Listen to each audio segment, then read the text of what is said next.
And so now I'm just like, what is her plan? Who is this group that's in hiding? Like, what else are we adding to the story? I just feel like we just keep adding all this stuff. I'm like, okay, woo woo, whiplash. It's Kristen, and today we are talking about episode 13 of the Charmed reboot. I'm a little bit delayed because I was actually at VidCon London. It was really cool. That was my first time ever being in London and just getting to meet all these different international creators and kind of explore a little bit. While I was on a journey in London, these characters have been going through their own journey trying to bring back the power of 3. But can they do it? Let's find out. Consider subscribing if you like my videos and drop down in the comments and let me know your thoughts on this episode of Charmed. I particularly want to know what were your thoughts on the fact that the power of 3 has existed since the beginning of time and these are not the first Charmed ones. What'd you guys think? I also wanted to mention, in case you haven't heard yet, that I launched a Patreon account, patreon.com/kmaldo, where you can get tons of awesome exclusives that don't make it to my YouTube channel, including some really extra special Charmed exclusives like never before seen very detailed notes on the first season, and so much more is coming. So if you're interested in that, go check it out. I'll also leave a link in the description box. Alright, let's get into this episode. I would say that there are two main storylines going on in this episode. The first is Harry and Abigail trying to go on this mini mission that Dark Harry sent them on. They end up finding out that basically there's a young girl in Maine who is being tracked by the True Believers, and so they have to help her. I thought it was interesting to see Dark Harry's rationale behind why he sent Harry to this town. It turns out Dark Harry is being used by the True Believers. Someone in that group is the one that freed him,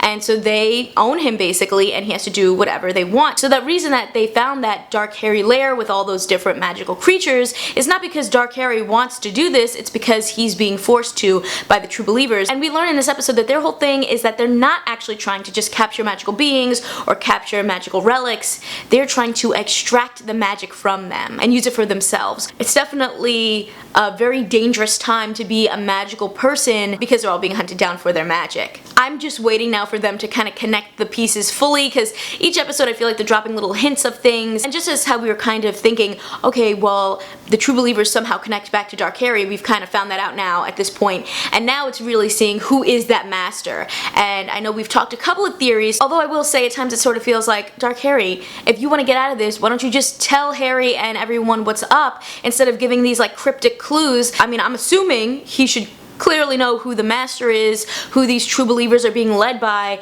Why doesn't he just like say it, you know? I want to hear your theories down below, but I'm thinking right now I wouldn't be surprised if it's Aunt Vivian, to be honest. The one thing I don't really get in terms of Harry's perspective is why he's so against Dark Harry, and you know, why he's so like not cool with Abigail. It just feels like those characters are multi-layered. Like Dark Harry is not actually the bad guy and he's trying to help them. Everything he's doing is really for that freedom, and I thought it was kind of strange that the only solutions Harry was able to come up with for dealing with Dark Harry is either to capture him back in his dark letter bottle or to kill himself so that both he and Dark Harry will be destroyed, and he wants Abigail to do that. Clearly, as we saw Helen and Dark Helen, you know, merge, that brought about a peace for her. And I feel like Harry needs to kind of get out of his whole mentality of like Dark Harry's evil, you know, he's the bad guy, he's who I'm up against, and just like embrace it, like this is just another part of yourself. And I really want to see them merge back together, to be honest. The other thing that was a little strange is that, you know, Harry's like, okay, if I need someone to kill me, I need it to be Abigail. I trust the Charmed ones with my life and Abigail with my death. But it's like, Abigail has literally this entire season just been like, Harry, I really like you, I want to kiss you, I want to sleep with you, and that's the person you're gonna go to be like, kill me. And then her whole thing is like, if we find Dark Harry and this is what we have to do, I will kill you, but first I want to sleep with you. And I'm just like, that's the deal you're making? One, have some self-respect, Abigail. Two, you're gonna like make a deal where like this guy has to give his body over to you? Like that just seems like skeezy. Three, why is she so desperate for this? As the season's been going on, I wasn't really sure exactly what Abigail's plan is. Does she really like Harry? Does she have like some kind of sinister motives? And just the fact that she is so adamant about sleeping with Harry is weird.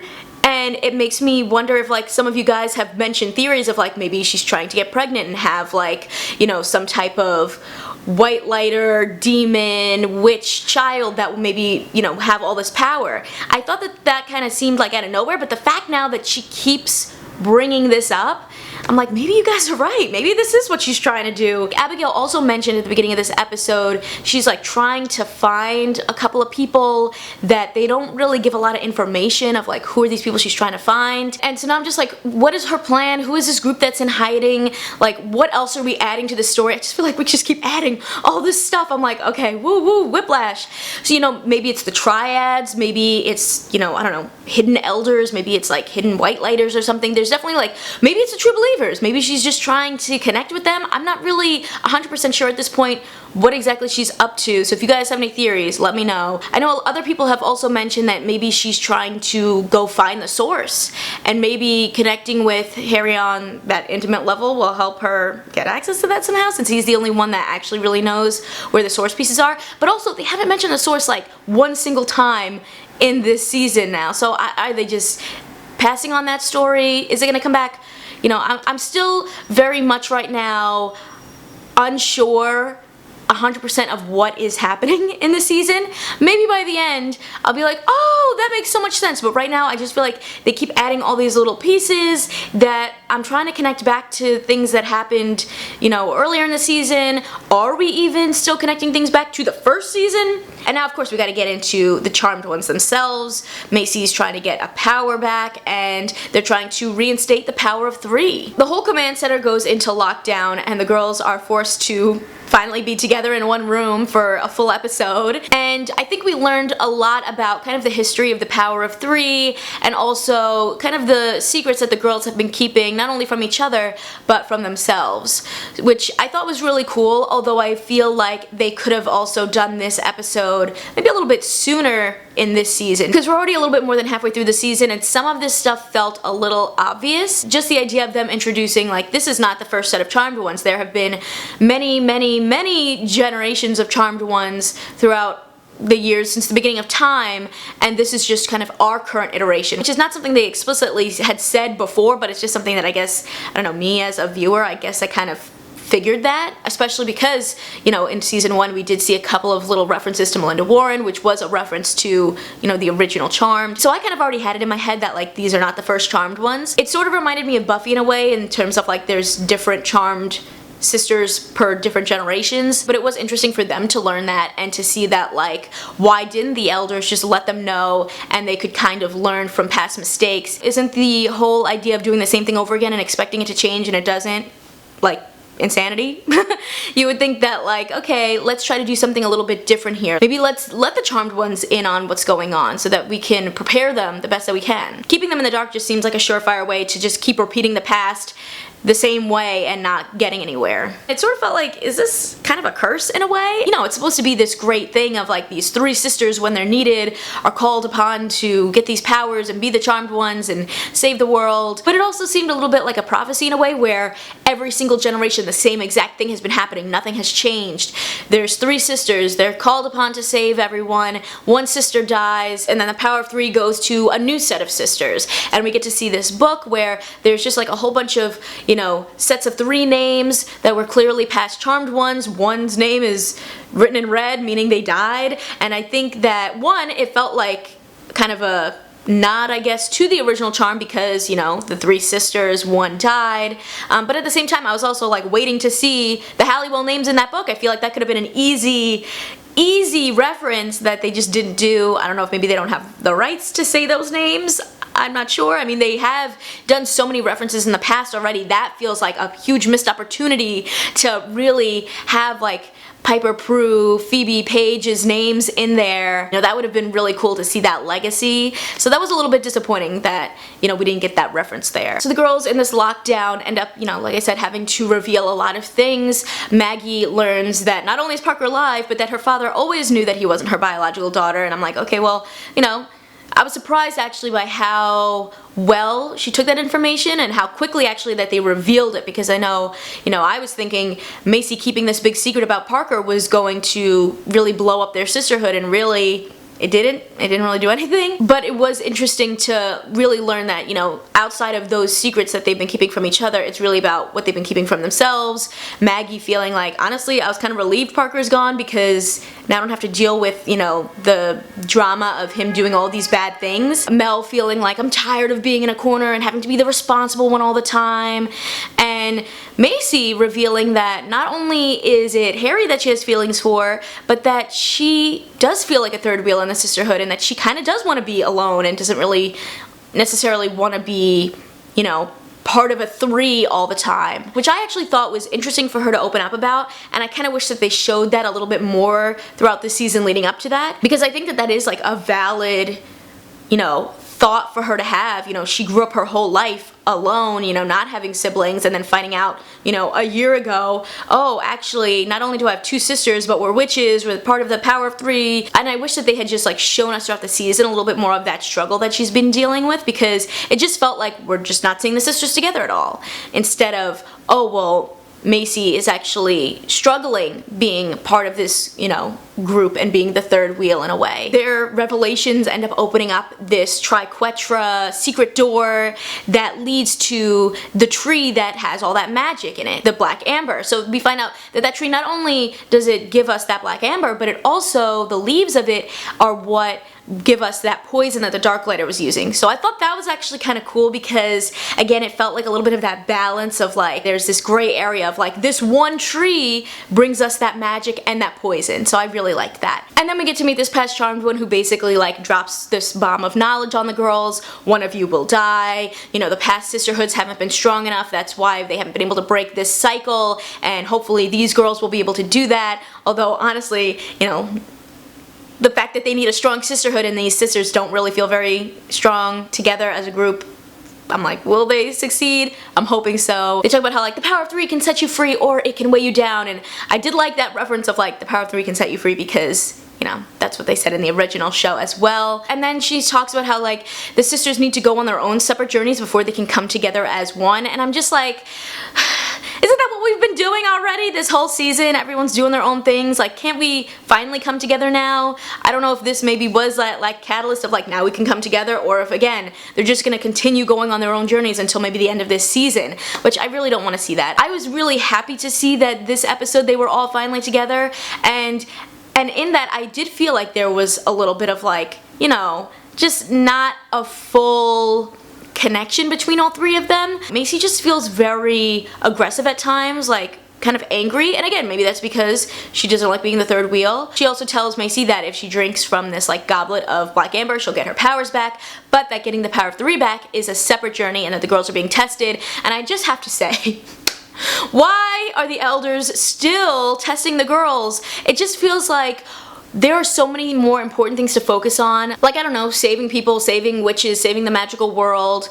Like, why are we so focused on these waste of time tests when they could be working to save people? Now that they've learned all this stuff, it's like a lot to process, and the girls have to think about like, do we actually want to do this? Macy could easily be like, let's not get my powers back and we won't get the power of 3 and we'll just like try to live normal lives. Although really it's kind of hard to do that at that point, because 2 of them still will have powers and the magical world already knows who they are, so even if they don't have Macy and the power of 3, they still will be getting attacked all the time, you would presume. So it really feels like they kind of have to do it to keep themselves safe and have the biggest advantage they can have. But the sisters do let Macy have that moment to kind of think through what does she want to do. That kind of end scene of the 3 sisters letting Macy have that moment to decide what she wants to do, going off to do their own things, and then Macy calling them back and being like, I don't want to do this alone, let's do this together. And we get to see Macy drinking from the cup with the sisters around her, and they're like, we're gonna break the cycle.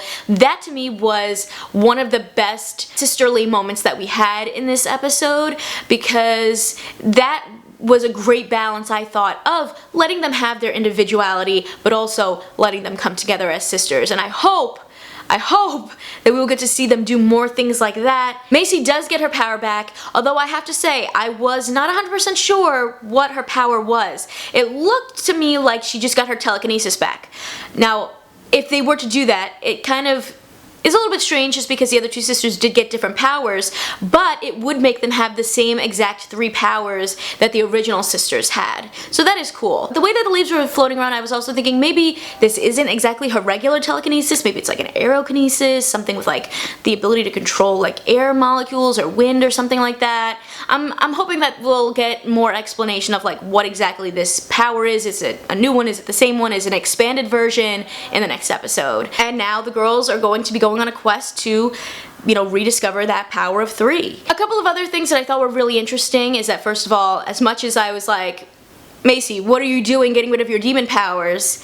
Actually, that's definitely what she needed to do, because without it she would not have been able to touch the Book of Elders, and the fact that the 3 sisters touched the Book of Elders together is what kind of activated this whole thing and allowed them to learn about the history of the Charmed Ones and that they're not the first ones and all of that jazz. So if she hadn't done that, we would never have learned any of this. The other thing is that I noticed that when the girls put their hands on the book, Mel actually had red nail polish on.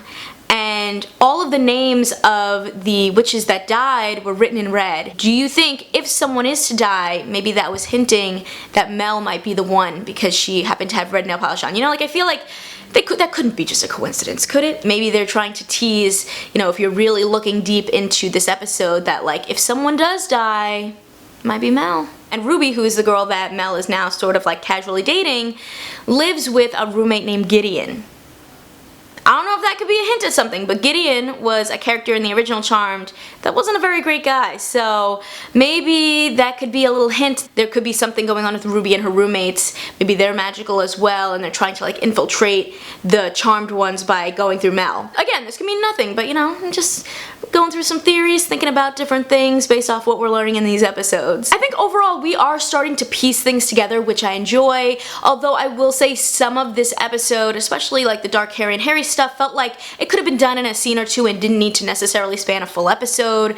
And even the Charmed Ones kind of finally coming together, while I enjoyed that sisterhood aspect, I do think that maybe this could have happened a little bit sooner in the season. It just felt like I'm watching it and I'm thinking, well, okay, we're learning a couple of new things, but also some things that I think we as viewers might have already just assumed, like the fact that there's more than one set of Charmed Ones. If you guys like this one, you can check out more of my Charmed reviews right over here, and I will catch you in my next video.